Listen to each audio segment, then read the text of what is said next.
All right. Hello, everybody. My name is Lunar Lilith 28, and welcome back to another episode of Witch's Hour. I know I've been gone for a minute. I am trying to get up more YouTube consistently here in the next few weeks. As you can see, I have a very lovely guest here with me today. This is my sister. Her name is Savannah. Grew up with her. She's one of my very best friends. And we are going to be just kind of discussing our paranormal experiences as kids and then some other paranormal stuff slash mental stuff, I guess, that she's kind of gone through. So do you want to introduce yourself to the people? And Sure. My name is Savannah. I am an MSU student. I go to MSU. I'm studying veterinary medicine, and I'm very happy to be here.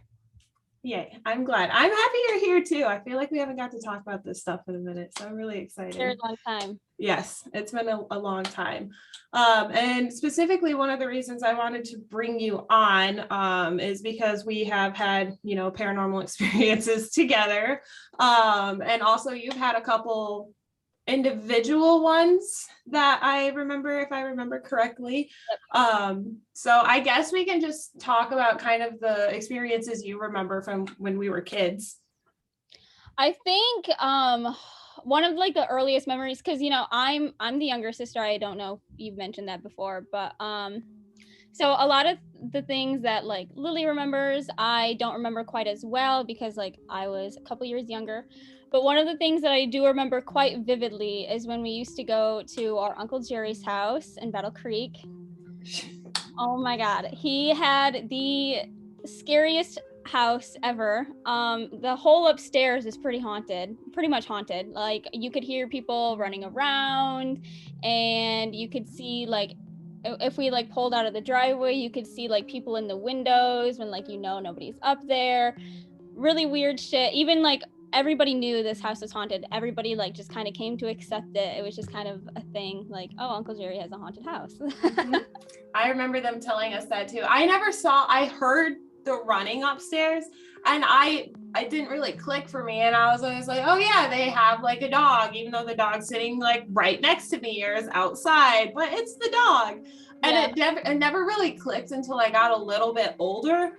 And I remember one specific time we were there and I don't remember, he might have been holding our cousin. I don't remember if she was there or not, but you could just hear stomping like back and forth and back and forth. And I remember after I found out it was haunted, I was like, I want to go upstairs so badly. Like now as an adult, I'm like, I would not have been able to handle that. I don't think I could handle it now. But like nobody said it out loud, but like upstairs is kind of like off limits. Yes. Like, I never went upstairs. I just heard everything going on, even though like it was known nobody was up there. Nobody went up there. Right.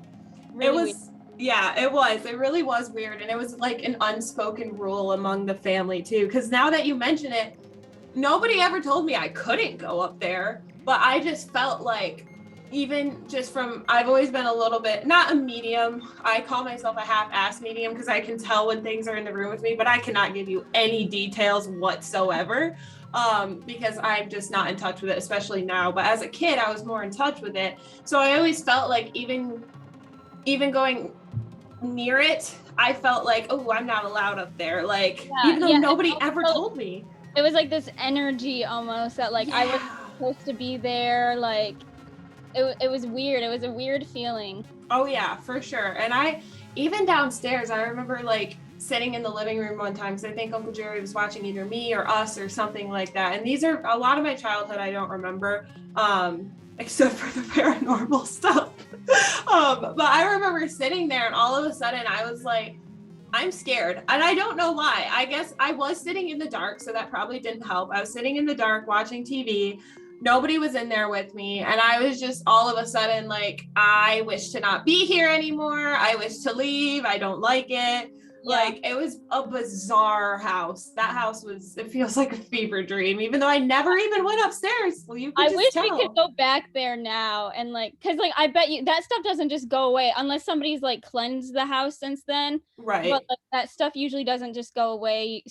Most of the time it gets worse, like progressively.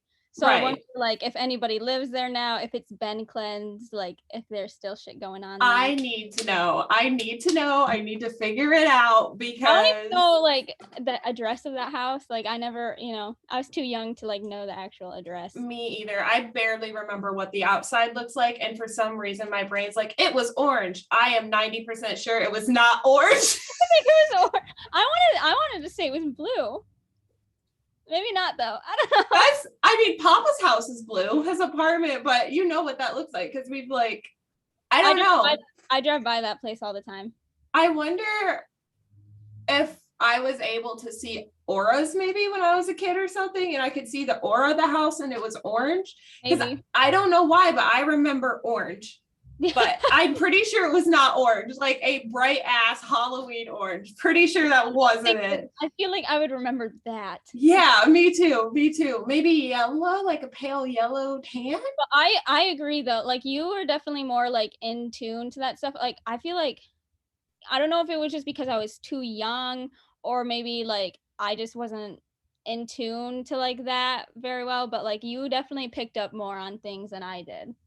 It was scary sometimes, like as just from what I can remember as a kid, especially in that house, or like a couple times in grandma's house too. Her house wasn't haunted, but I would occasionally get like little weird feelings or whatever, especially her trailer. Her trailer is the one that gave me more. It still does. And don't even get me started on mom's trailer. Especially after grandma's friend died, Dawn. Oh yeah. Yes. Yeah, that's when like weird shit would happen. I remember when like the dream catcher grandma had, like up in her computer room, like it would just like move with like there's no windows open, nothing, no wind, and the dream catcher would just like move. Yep. And for those who don't know, which is all of you except for my sister and I, because you guys don't know where my grandma lives. But in that room, it's like it's smaller than my office. It's a very small, slightly bigger than a closet room. And it's stuffy and it's hot, but there's no breeze. Unless you open the window or put a fan in there, there's no breeze. So when that dream catcher would start moving, it happened a lot. I remember when we would play Native American music or when we would talk to Dawn. Mm-hmm. So, and we were pretty close to Dawn. We would go over there pretty often. And unfortunately, she passed away from cancer. It was cancer, right? I think it was, yeah. I just say, I remember she was really sick. So I think it was cancer. But yeah, we literally were like, we would ask her questions like, spin I almost said the wheelchair. That's not correct. Spin the dream catcher if you're here or whatever, and it would spin and spin, and then we go, okay, stop, and it would stop like on a dime. Yeah, bizarre. I never felt threatened by anything at grandma's though.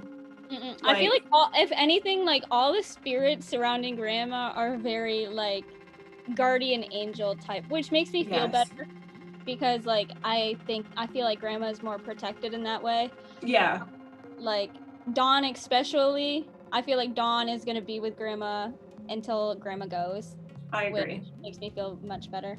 Mm-hmm. But yeah. The only room sorry, go ahead. I was never threatened by like Dawn's presence, even though like I felt like I could definitely feel it. Sometimes it was never like a threatening feeling. It was more of like a warmth.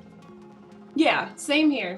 I never felt threatened. The only room I don't like in grandma's house is that very back bedroom, but I think I'm sensitive to like EMF, the electromagnetic field. I think I'm very sensitive to that. And so when I'm around that, it makes me feel like icky because I can feel it.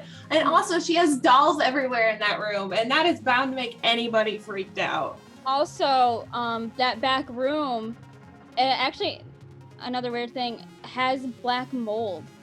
Does it really? Yes, that's why grandma, I don't know if they've like taken care of it yet, but grandma had like a persistent cough, and she was like feeling really shitty. So she kept sleeping on the couch in the living room, and then Poppy found black mold in that bedroom. So I wonder if like that's why maybe sometimes you didn't like the feeling, because like it might have made you just physically sick, because black mold Yeah. can make people feel really crappy. Right. No, that doesn't surprise me at all. Well, it surprises me that there's black mold, but it makes more sense. I've Yeah. never felt anything like spiritually threatening in that room. It's more of a like somebody's watching me, but we have high EMF in there because of the electrical box or whatever. And then there's dolls everywhere, like surrounding you. Dolls are creepy. I don't know why anybody likes dolls. I In hate the dolls. room that you sleep, nonetheless. The room that you sleep in, like, no, thank you. Yeah. Oh no, my grandma Paula used to have that too, like clowns, but it was clowns everywhere. Oh no. I mean, you know how I feel about clowns. I can't. Ooh. Yeah, I remember when Aunt Esther had like a clown picture in her trailer or something. Yes, I remember that. Creepy. And I was never scared of clowns until that picture. Ruined clowns for me. I don't know. Fuck clowns. Clowns are scary. Yes, they are. Even if they're not inherently designed scary, they're still freaky as shit. I don't care what anybody says. Yes, We don't stand clowns here. What's that pedophile's name that used John Wayne Gacy. Thank you, John Wayne Gacy. I Creepy. listen to a lot of true crime. No, thank you. Clown, yeah. Big nope. Nope, not for me. No, I would like, and I remember that the clown painting you're talking about at Aunt Esther's, because I remember when I had that really bad, like, reaction, whatever it was, allergic or not, to bananas, and I had to go lay. I had to go lay in the room because my eyes were all swollen, and I'm just laying there trying to feel better, and there's this clown, like, you know, doing its thing right at me. I'm like, I wish to leave this room, but I'm too scared to get up. Have you tried bananas since then? Nope. I won't do it. I won't do it. I mean, understandable. You had like what, a bite of a banana and just projectile vomited everywhere. Like, I can't even stand the smell of them. Like, I get nauseous from the smell of them. I have to cut them up for Bambi sometimes as a treat, because they're really good for bunnies. Yeah. As treats. I literally am like, well, like, I'm gonna vomit everywhere. It's horrible. I'll do it for her, but then I have to hold it in my hand, and I'm just like, oh, I think it's a texture thing. I think it's more a texture thing. I've always been a bad, like, texture eater. And I think because I can't handle anything with that kind of texture. Yeah, it's very mushy. It's a very acquired texture. You know, I've always loved bananas. This is a strawberry banana breeze. I'm a big fruit person. I really like fruit. Bananas, right. Really. But I know, like, a lot of people, my friend Lexi, she'll only eat bananas just because, like, they're good for you, but she hates the texture. She hates the taste of them. She'll just do it because, like, good potassium. I mean, good for her. I wish I was that mature, but I'm not. Yeah, I'm not. Takes an amount of strength to do that. Yeah, no kidding, because that's definitely, like you said, an acquired texture. But yeah, I remember that painting and I hated it. I think the houses that scared me the most is obviously Uncle Jerry's, but both of Mom's trailers. Not so much the first one, but the second one. The second one, okay. I was never super scared until I had my first sleep paralysis experience. And that happened in that trailer. And I've had sleep paralysis ever since then. I had it one time at Mom's trailer, and then ever since then it happens like every so often. But I remember when you moved out, and then Mom started having all of her health issues, and she moved to the living room. She was like, hey, you can have my back bedroom. And I was like, awesome, because it has like a walk-in closet. It has the bathroom right there. So I was like living bougie, you know, back there. And I came home from school one day, tired as heck, because I didn't sleep very good the night before. So I was like, you know what? I'm going to take a little nap.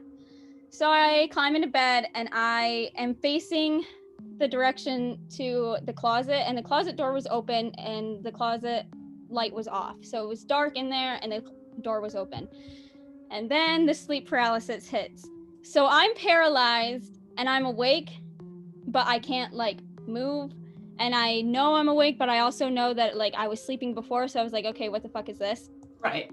And I saw a shadow come out of that closet and hang, like, I say he, but it was a shadow. I can't tell what it was.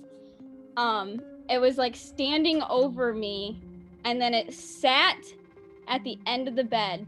I Like have chills right now. I have Yeah. literal chills. yeah, it was the scariest thing I've ever been through. And in my like sleep paralysis fugue state, I guess, I could hear Niley, the dog, barking at this thing, like growling, barking, like she was mad. And No. eventually, like, I woke up because it usually only lasts a few minutes. And I wake up, I shoot out of bed, and Niley is sleeping peacefully at the end of the bed. I was like, "Are you shitting me right now?" I have full body chills right now. I'm not even like full on fucking goosebumps. I do not like that. It was the scariest experience I've ever had. It was so frightening, and I could not go to sleep that night either.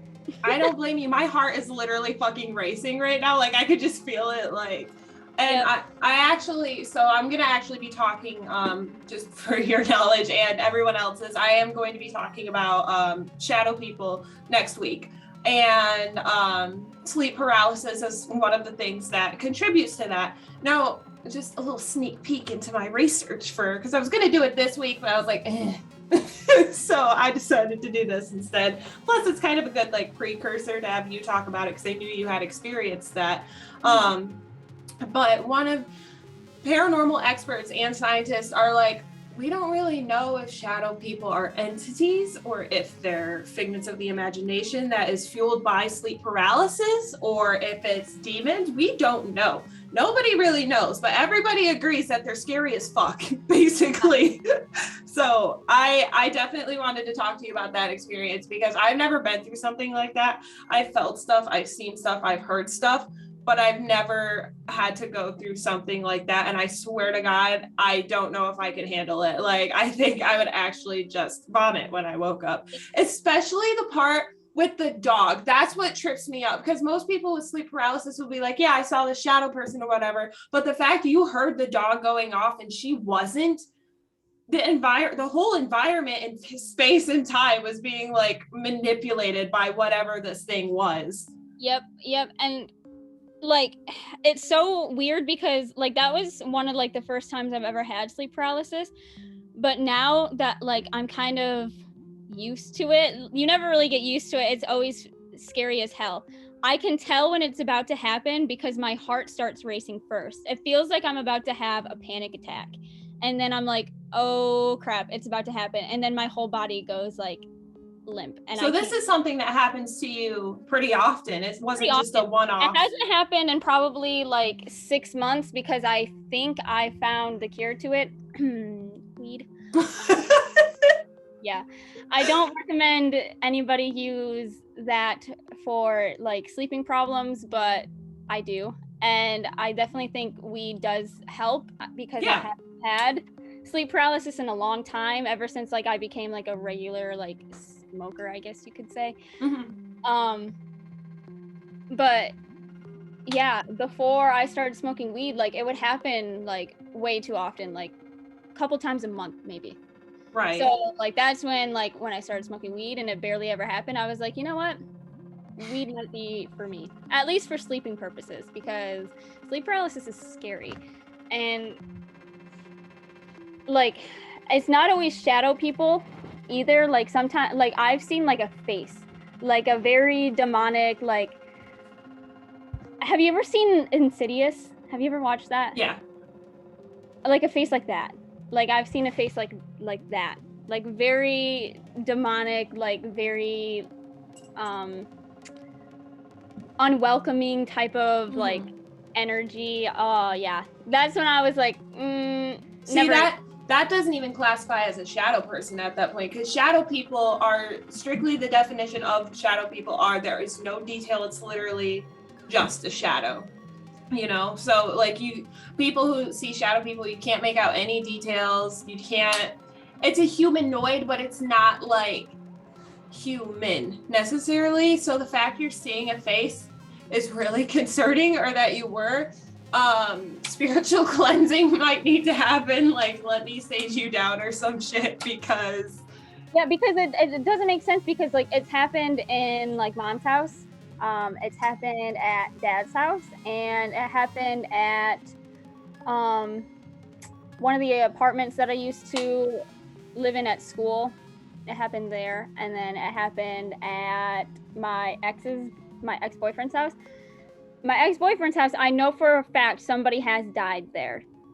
So, and like that time it wasn't really like scary. It was more like kind of annoying because I was like, I'm just trying to take a nap and now I can't move and I'm hearing things and like things that aren't there. Right. But I never saw anything at his house. I saw something at mom's house, the shadow person, and then I saw something at dad's house, which is more concerning because I don't know the history of that house, but it is old as crap. And the people who built that house, like there's like 2 outlets and like 1 room, like, you know what I mean? Like, right.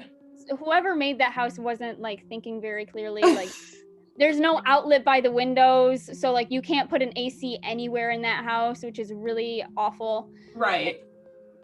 So like I know that house is old, and so the fact that I saw like a demonic face there, like that's really scary because like I don't know the history of that house. I don't know what went down there, but I don't think I want to know. Right. I don't think I'll ever sleep peacefully in that house ever again. It sounds like they need to get their house cleansed for sure. Yeah.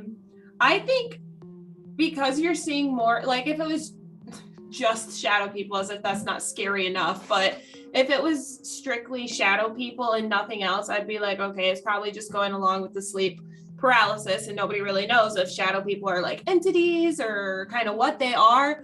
But the fact you're seeing other stuff kind of leads me to believe that you do potentially have like, I feel like everybody has some sort of psychic gift.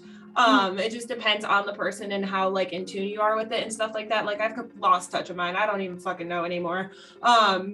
Like my ears will start to ring. And when I went to the psychic fair with mom, she was like, you know, that is a way that spirits try to communicate with you. So you need to like listen and open your heart or whatever. So I do, but I put up boundaries. Like obviously if you're some evil motherfucker, stay away from me. Right. But I'll do that and I just keep hearing ringing and then it goes away after a few minutes. So I know it's not tendonitis or anything like that. I don't have that because that's like a constant. It just gets worse with stress because my dad has it and Josh has it. So it's just occasionally and at random times and then it goes away.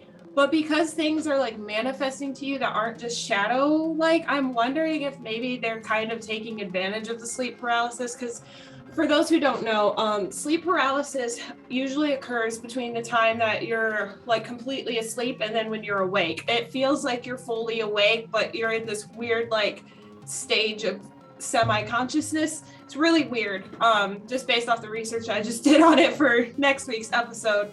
And you literally cannot move. Like no matter what you do, you cannot move because you're not really super conscious. So I'm wondering if things are kind of taking advantage of that different state of consciousness you're at and being like, hey, I'm here, like I want you to acknowledge me, and they're just kind of being assholes about it because they don't know how else to do it. The demonic thing though, that can go fuck itself because no. Yeah, and like another scary thing about my dad's house is like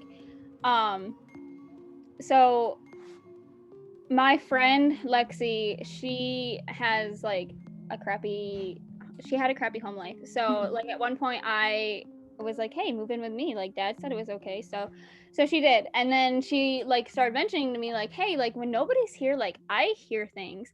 And I was like, bitch, like what? You're crazy. And then one time I was at home by myself. Nobody was home. And I just gotten out of the shower and I heard something outside the door. I heard like walking around and I was like, who's home? So I like kind of peeked my head out there.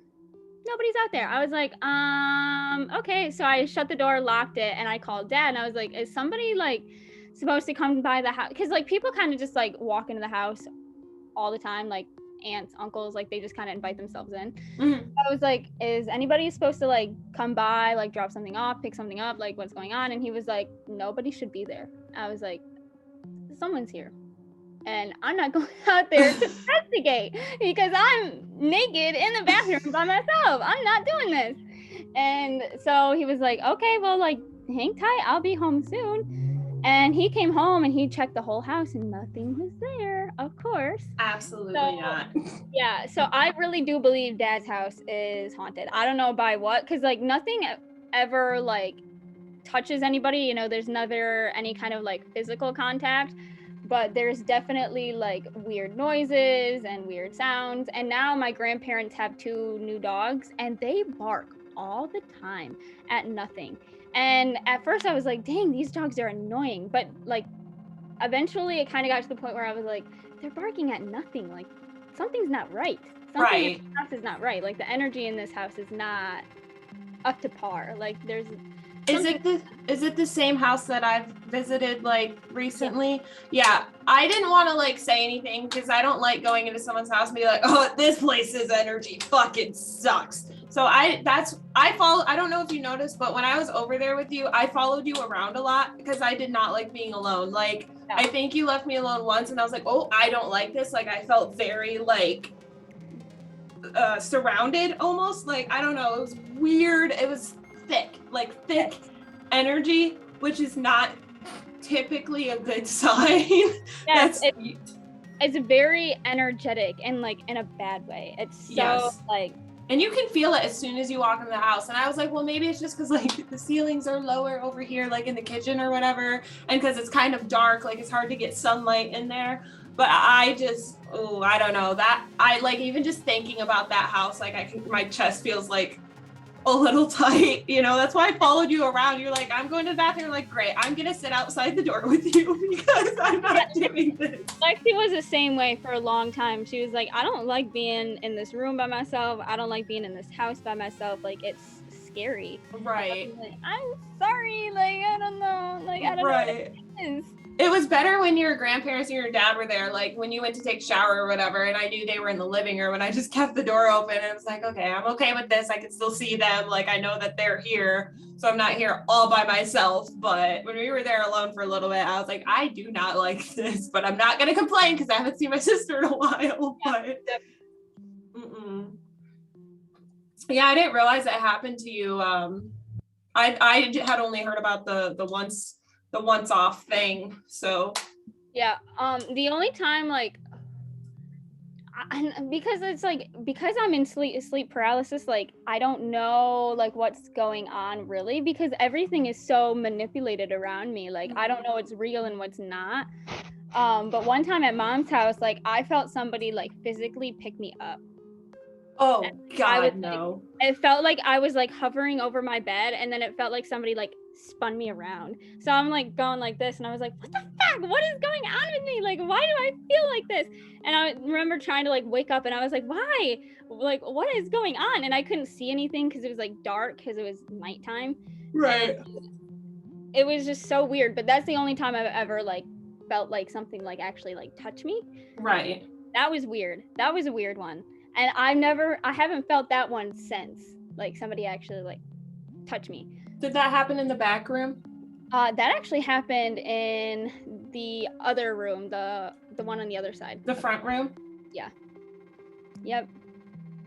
Which, I don't like either of those rooms. I'm less of a fan of the back room, but the front room is where we had that experience shortly after great grandma Ramon died.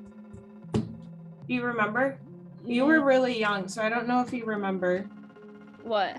So you and I were getting dressed in that, we were getting ready for bed, I think, because it was dark. And it was when Mom was with Chris, I believe. And we were getting dressed, and I remember you were standing by. Remember that big old box gray TV we had? Yeah. You were standing by there, and I remember I dropped something because I was on your bed so I'm talking to you and so I don't have to explain, but for everybody else, we had bunk beds. I slept on the top bunk, Savannah slept on the bottom bunk, and I had dropped something like between the wall and her bed. And so I was reaching down to grab it, and all of a sudden, like my heart started to do that thing that kind of happens with your sleep paralysis, where I was like, uh-oh, something's not right. And all of a sudden there was this flash of light. It was the vertical, do you remember that? Or the horizontal flash of light? I forgot about that. And like Mom thought like some creepy motherfucker was outside taking pictures of us or something, and she like ran outside and like nobody was around. Right. Well, she wasn't in the bedroom, but after we told her what happened, yeah, she was like, Chris, go look outside. But I remember it happening, and I was like, I thought I was just seeing stuff because that just happens sometimes. But then you said, did you just see that? Because it was inside. It reflected off the TV. Yeah. And I remember I felt you freeze behind me. And then you were like, did you just see that? And I was like, fuck no. I screamed. I remember we ran out to mom screaming and shit because it looked like somebody had come in and flashed a flashlight inside, but the way the light was, it didn't look like it was passing through a window. It just looked like a horizontal line right in front of us. Yeah, I remember that. That was something else. That was scary. That was honestly probably the best experience of my life, simply because I had somebody else there to validate it. Yeah. Like, it wasn't just me, because I wouldn't have said anything. Had you not said, did you just see that? I would have just been like, yep, I'm seeing shit again, you know? Crazy, and this is just how it is. Yeah, exactly. Yeah, that was freaky. And then mom's old trailer, we had a couple experiences there too, with the TV turning on and off and the door opening despite the fact it was locked or some shit. I was really young, so I don't remember that one quite as much. But that was it was like the ghost was just being a troll. Like, it would turn on the TV or it would turn it off because we were watching Ghost Hunters. It'd turn it off.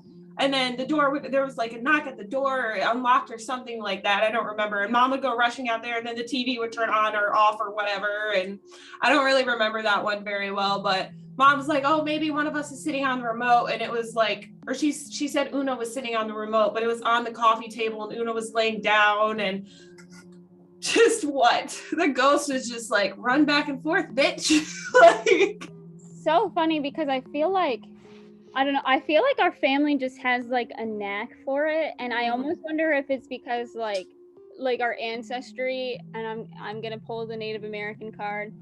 But I feel like that does have something to do with it. Like, yeah. Is it Uncle Greg that does the ghosting thing, or is Uncle it Brian? Uncle Greg chased tornadoes and stuff. Yeah, okay. I knew one of them did the other one. Okay. Yeah.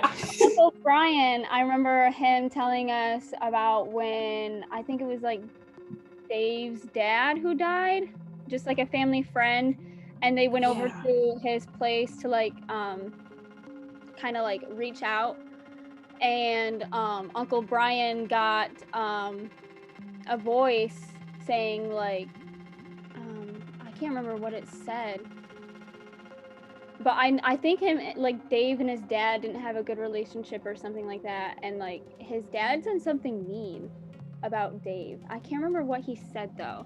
Was this the family friend who committed suicide, or?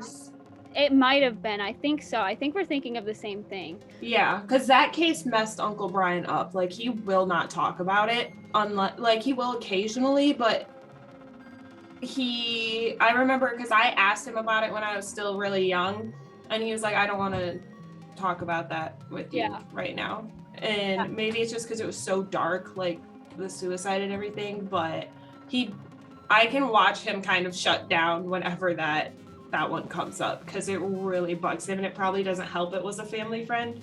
Yeah, definitely not. So was it,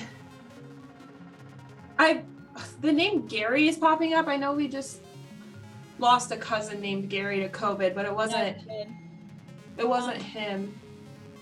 I don't know. I don't remember his name. I just remember like him saying like what he caught on the voice recording. Mm-hmm. And I just remember like thinking like, wow, like that's really fucked up for like the ghost to say that. Like I just remember, I can't remember what he said though, but it was something really mean.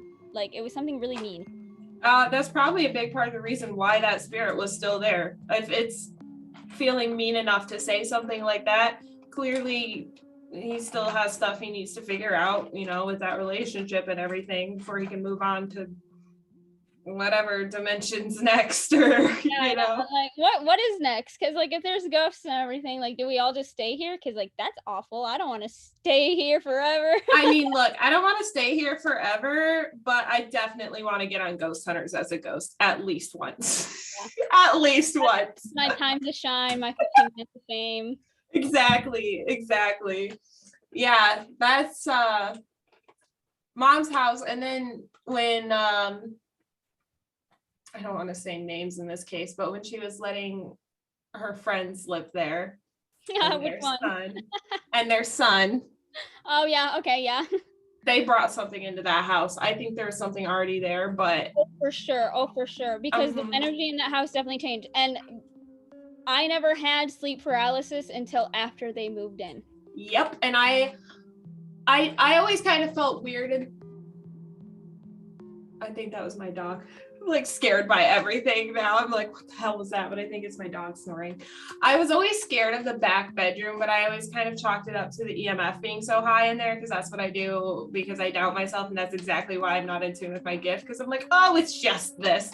But I genuinely do though. That electrical box is right there, and like it's such a small room that I think that's the reason I've never really liked that room. But after they were there, the whole atmosphere changed. Like I won't even go back there now if I don't have to. Mom asked me to go back there once and I was like, I'd rather not. I would rather Josh go back there, send Josh back there because I don't want to go.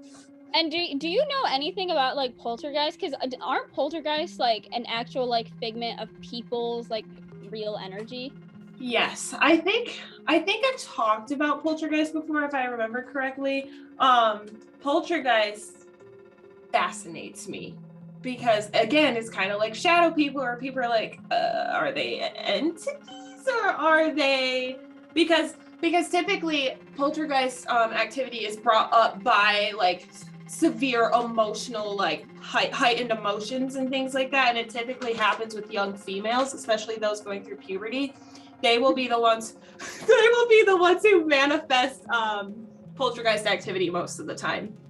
So it's like all this emotion or whatever gets like released in its own form of energy almost. It's really, really fascinating. I should remember more considering I researched it for a video, but I don't. I'll have to go back and rewatch that video and reteach myself. So I believe when I was going to a psychiatrist, we had kind of touched on it before, even though he didn't officially diagnose me yet, that I have borderline personality disorder, which is fear of abandonment, which is something that triggers almost all of the emotions that I have all the time. Severe mood swings, but not like bipolar where it happens over like a period of time in like weeks or months, but in a day. Like I'm talking extreme emotions in a day, really happy, really sad, really pissed off, like, you know, and I get easily triggered when it comes to my anger and stuff like that. Long story short, part of, and also disassociation, I disassociate where I'm just here, but like not here, especially when I'm stressed. So I was doing some research on BPD and shadow people. Something that people with BPD will see a lot are shadow people, which I do see. Like it's specifically out of the corner of my eye. I don't get the head-on ones like you do. Those are actually really rare, the head-on ones. Really? I found that out researching. So I see them out of the corner of my eye though. And it's not necessarily an entity. It's more like when I'm stressed, my brain starts like overworking almost, and so hallucinations happen with people with BPD, paranoia, things like that. So when I'm really, really stressed, like I'll see shadow people just out of the corner of my eye, you know. So it's not as scary as your experience though, because I'm not paralyzed. It's just like I see something and then I like you go to look and it's not there. Yeah, exactly. So it's not quite, and it's very low intensity compared to being paralyzed and not able to move. So like, have you been officially diagnosed? Like that's what you have? Not yet, but we had started to get there, and then I lost my insurance because I quit my job. I was like, I'm sorry, I can't afford to go to you anymore. And the one time I went to him, it was like $700. So why is it so expensive? That's because the American healthcare system is a piece of shit. That is so true. I tried when I was like a freshman at MSU. I wanted to go see a therapist because like my anxiety was really high because like I was in a new environment and like I just wanted to talk to somebody. And I thought, like, I was led to believe that it was free for students. It should be, yeah, but it like definitely wasn't. And I was like, well, I cannot pay for this, so never mind. Right. Never mind.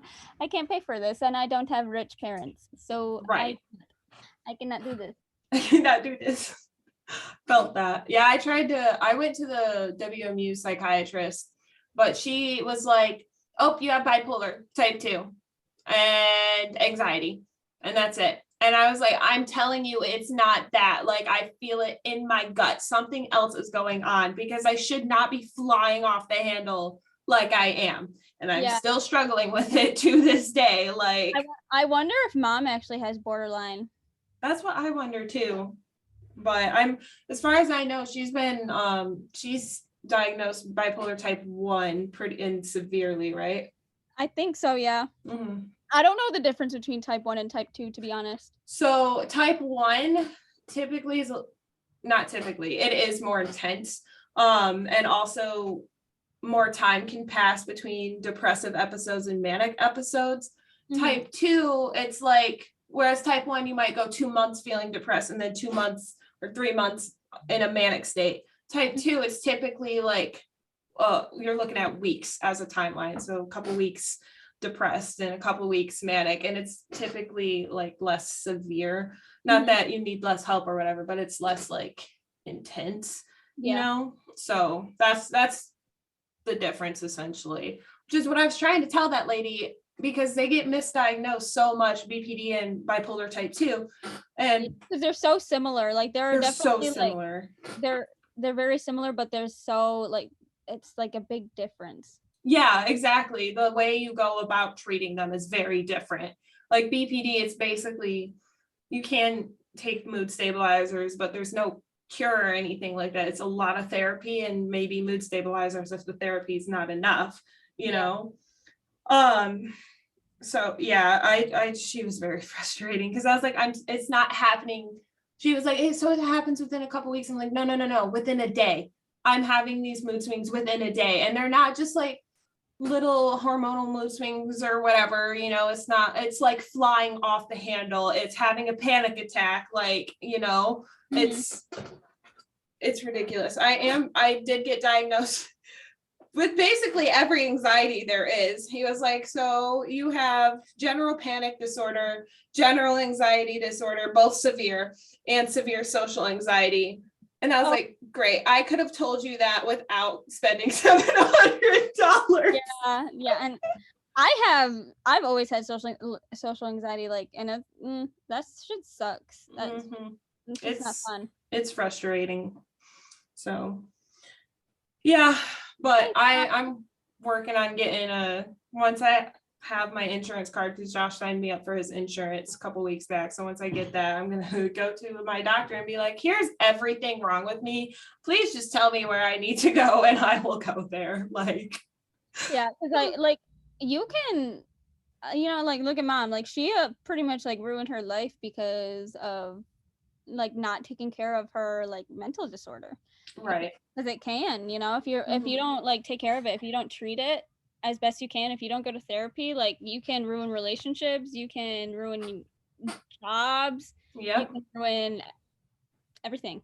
Yeah, 100%. And that's a big part of the reason why I want to get help, because Josh handles me and I love him for that, but it's going to wear him out someday. Like, it's just bound to happen. He can only take so much. And I try my best to like keep it under wraps, but I need that extra help. That's why it's a mental illness. It becomes a mental illness when it starts disrupting your daily life. And it's been doing that for years. So, you know, especially like when you guys do decide to have kids, like you want to be the best version of yourselves in order to take care of those kids. Exactly. Because I don't want to be screaming at my kids or whatever and emotionally traumatizing them, you know. It's not, I want them, and I like, obviously, like, mom did the best she could and everything, but you always want better for your kids. So that's what I want to do for them, is I want to be able to provide them with an emotionally stable environment just in general. Yeah, I understand that. Yeah, but I don't know. Sorry, we got a little bit off topic there. apologize, which it's not that big of a deal because like riffing or whatever. That's what the cool podcasters do. So, which I don't even know if I count as a podcaster because this is on zero podcast networks. It's only on YouTube.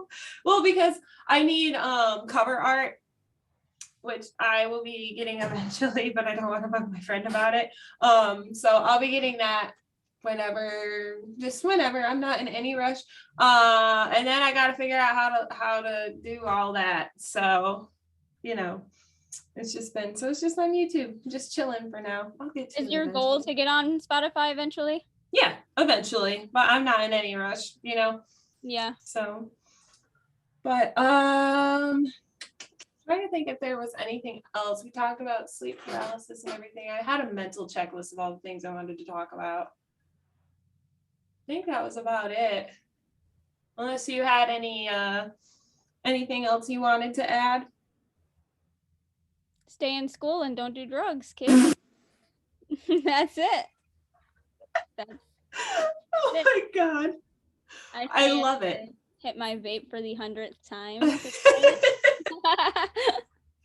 I mean, look, I ain't judging. All right. Well, in that case, would you like to tell people if you want to shout out any of your social medias? You can. I don't know if you're huge on social media or whatever. Actually, no. Actually, no. Anyone finding me. Well, that is all that we have for today. If Savannah's down, I would love to do more episodes with her in the future. Please let me know if you would like to see that. Let me know in the comments below. Please keep comments nice and respectful. If not, you will be banned and deleted and blocked. So just don't be mean. And as usual, please remember to stay spooky.